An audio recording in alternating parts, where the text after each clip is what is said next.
Welcome to City Journal. I'm Nate Longstreth, and today I'm joined with Mayor Schertzer. Over the past 2 weeks, we've had two major events, Wings and Wheels and the Popcorn Festival. Can you talk about those a little bit? Yeah, the end of the summer is the time in this community where we have probably two of our biggest entertainment events, the Popcorn Festival, which is always the first weekend after Labor Day weekend. From the city's perspective, we thought the Popcorn Festival was very successful this year. We don't oftentimes dictate the things that go on there. We are just a partner with the Popcorn Committee on how the festival is run. But I know that from our perspective, things went very well. There were some changes this year, as you may have noticed, and there may be changes in the future. The Popcorn Committee is very open to some of those changes as we see the development of our downtown take place right before our very eyes. We're having storefronts redone. We're having a lot of new businesses come downtown, and a street festival like the Popcorn Festival has an impact on those new businesses.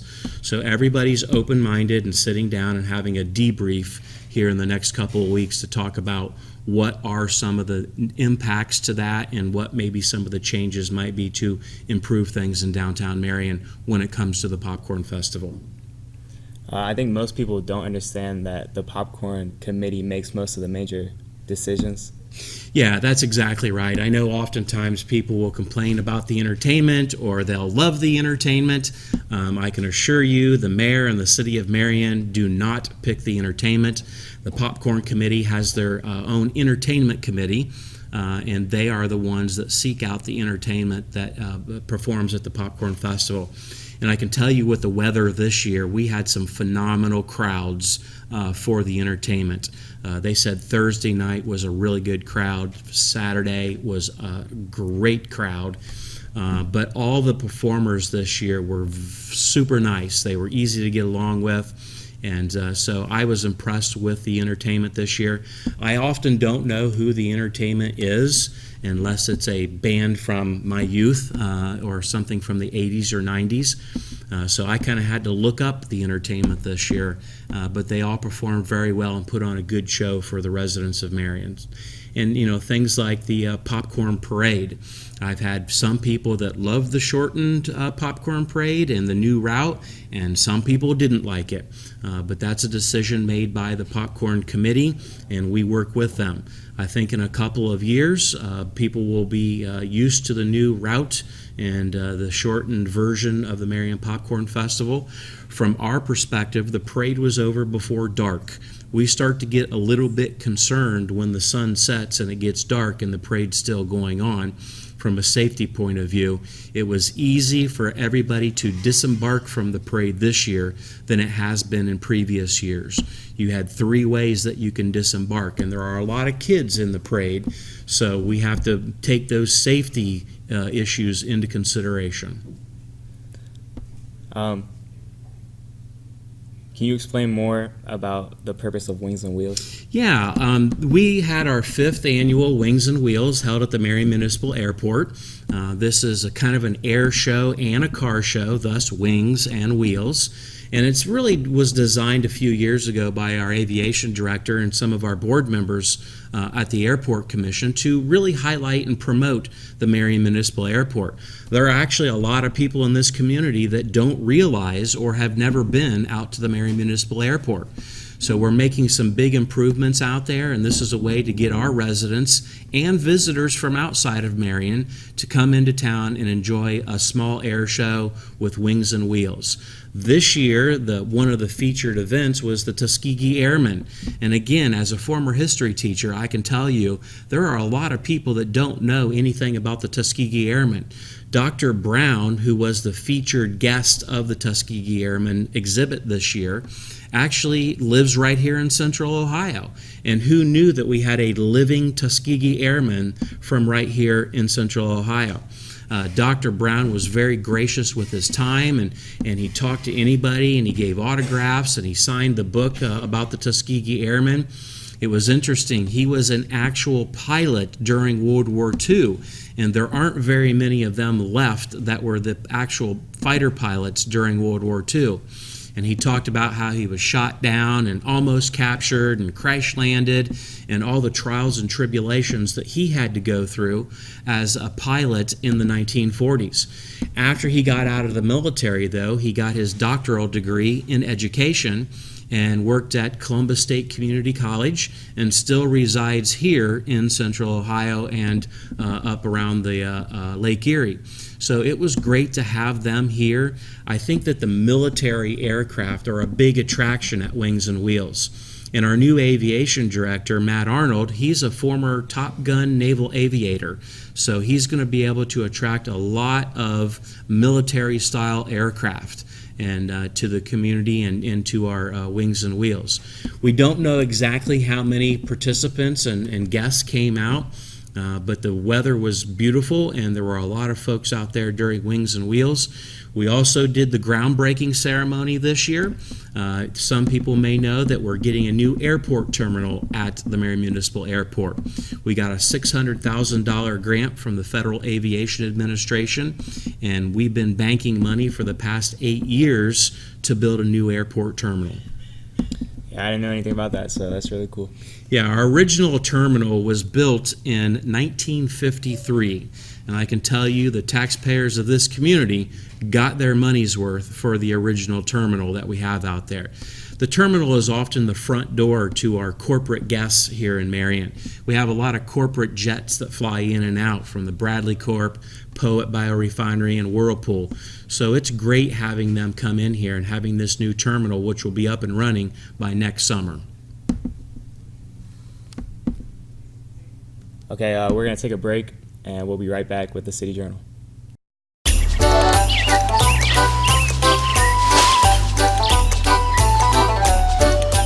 Hey, how you doing? Good. Haven't seen you around before. Are you new in the neighborhood? Yeah. Haven't you heard about the new state law on yard waste bags? No, I guess not. Well, if yard waste is set out by the curb for pickup, state law requires residents to use a compostable bag, like me, or a large paper bag, or a hauler-provided cart. Plastic bags like you are now banned from curbside pickup.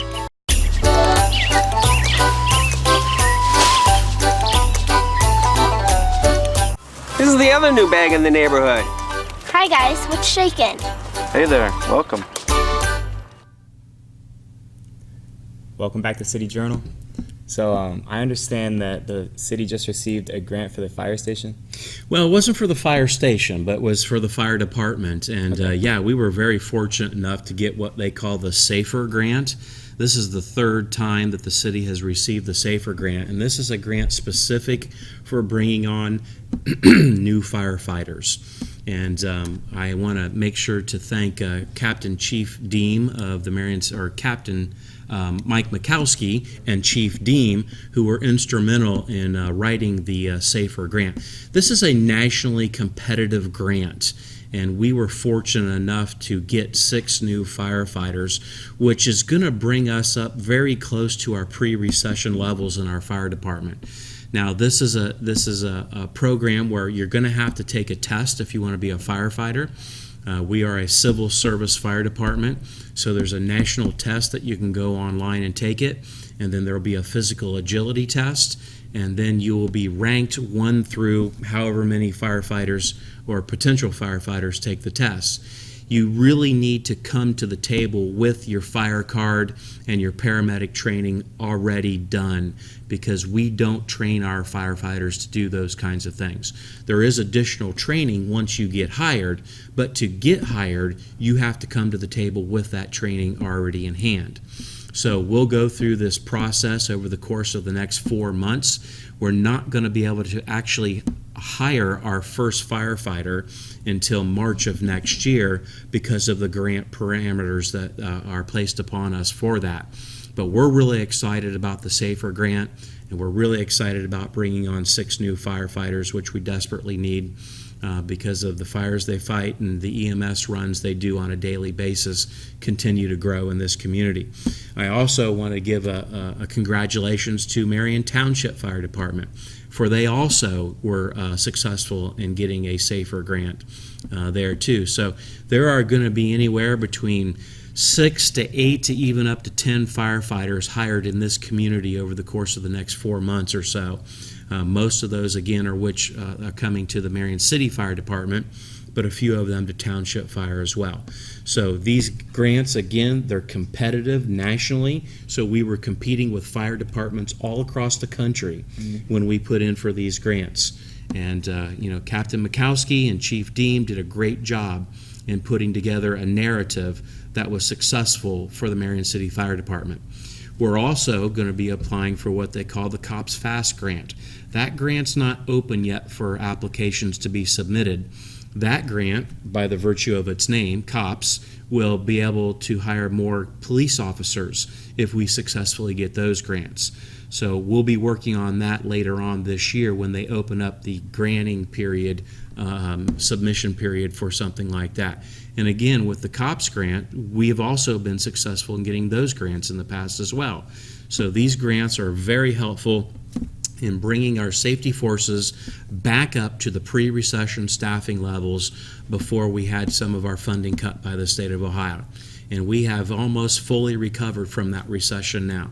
There are still jobs available in this community. There are help wanted signs everywhere, and the workforce development in Marion, Ohio is at a stronger pace than we've ever seen it before. A lot of people are curious about the street resurfacing. Can you talk about how much money the city spends towards that and where we get that money from? Yeah, we've actually been spending a little bit more money each year that I've been in office because we've been planning for something like this. During the recession, most of the revenue we get comes from the gasoline tax, and that revenue had been declining. So we've been able to pull together some Ohio Public Works monies. There's also that additional money that will be coming in from the increased gasoline tax. We won't fully see that until next year.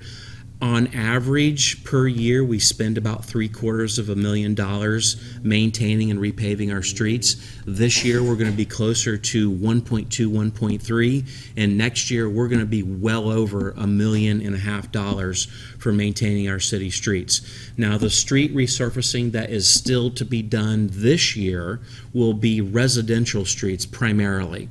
And we have a list of those streets, and I didn't bring that list with me, but we've gone over that list earlier in the year. But we're excited about the street resurfacing that's going to get started at the end of September, the beginning of October. And that's usually about the time that our residential street resurfacing program starts. What you'll start to see throughout the town is we'll be starting to do some base repair. We have to be responsible for the base underneath the asphalt. If there's a weak spot or something needs fixed, our guys and our crews will go out and do that. And also the curb ramps will be redone for handicap accessibility. Of course, that's an American with Disabilities requirement that we have to do those ADA compliant curb ramps to stay compliant with the federal government. So anywhere between $1.2 to $1.3 million. And again, you'll start to see that street resurfacing take place in the next 3 to 4 weeks. All right, that's a good amount of money. Can you talk about the recycling truck? If people are required to recycle, or how does that work? Yeah, well, we've talked about recycling here on the show many times before. In fact, earlier this year, the city made a commitment to continue curbside recycling. It is not mandatory. You don't have to do it. If you think it's a good thing to do, then we'll provide you with the blue bin. We'll provide you with a list of things that should and should not go into those blue bins, because oftentimes people put things in the blue recycling bins that just frankly aren't recyclable materials. Sometimes we think they are because they're paper or cardboard. For example, sometimes pizza boxes get so saturated with the pizza grease that it's not recyclable at all. That needs to go in the trash, not in the recycling bin. So here's where we are right now with recycling. We will continue to do curbside recycling in the city of Marion as long as we have the tools to do it. And one of those tools is a recycling truck. So we took that to City Council a couple weeks ago. They graciously allowed the administration to get a new recycling truck that have the different compartments in it. One's for paper, glass, plastic, etc. So recycling is a kind of a hot topic right now in our society. It used to be that China took all of our recyclable plastics in the U.S., but with the embargoes that we're experiencing with the government of China right now, they're not taking that plastic, so they've had to seek out new markets for recyclable plastics. And we work hand in hand with our local recycling company, that's Sims Brothers, to provide them with the recyclable materials that we pick up at the curbside. The administration thinks it's important, and we encourage you to recycle, but recycle wisely, because 80% of what goes into those blue bins is considered a clean recyclable. That means 20% of what you put in has to be thrown away. And we want to have 100% clean recycling whenever possible. Okay, we're going to take another break, and we'll be right back with City Journal.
Welcome back to City Journal.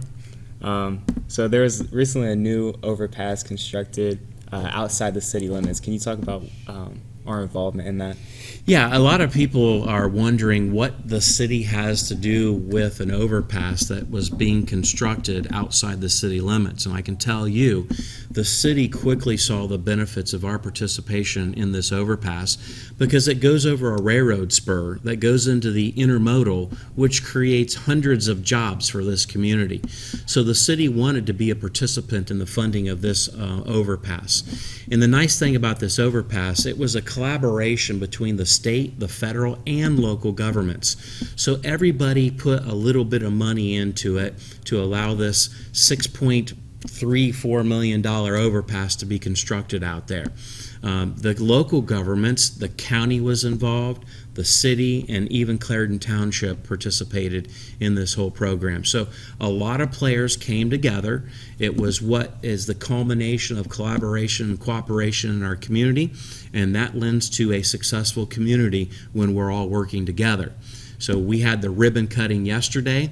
It's always a big deal for the Ohio Department of Transportation because they look at it as a safety investment because it's right beside the River Valley Baseball for Youth. And when those rail cars come through there, they're right next to those baseball diamonds. And obviously 309 East, that's a state route, and it was clogging up the state route when that rail spur was moving train cars in and out of the intermodal. So this is a great investment for this community. It'll spur economic development and create jobs, and really that's what it's all about. It's good for Marion, it's good for Ohio, and it's good for the U.S. when we do something like this and we can all work together. So the pool has been wrapping up. How do you think we did on that this year? Well, let me ask you a question. Did you go to the pool this year? No, I don't know how to swim. Oh, So, my goodness gracious. was You know, not we there. give swimming lessons at the Marion Aquatic Center at the beginning of the season. Okay. So you can come out and we'll get you some swimming All right, lessons. I might have to take you up on that. So we close the pool. Traditionally, it closes Labor Day weekend. We close it when school starts. And the reason that we do that, a lot of people ask, well, it's been great weather. Why can't you keep the pool over? And that's because about 90% of our workforce are high school students and college students. And when you all go back to school, we lose our workforce. We haven't gotten final numbers on the Aquatic Center this year. It's probably not even a break even, but public pools were never made to actually make money. So we're just happy that we're able to run the Aquatic Center and be able to afford to do it without tapping into other financial resources that we have to. But we got a beautiful aquatic center out there, and actually our Park and Recreation Director who runs the Aquatic Center, Mike Cheney, he's already starting to think about next season already. So I can get you signed up for lessons, and then you can get your lifeguard certificate, and then you can get a job there, because I know that there are a lot of Harding students that are lifeguards at the Marion Aquatic Center. All right, that's going to wrap up our first edition of the City Journal. Mayor, it's good talking to you. Thank you. See you next month.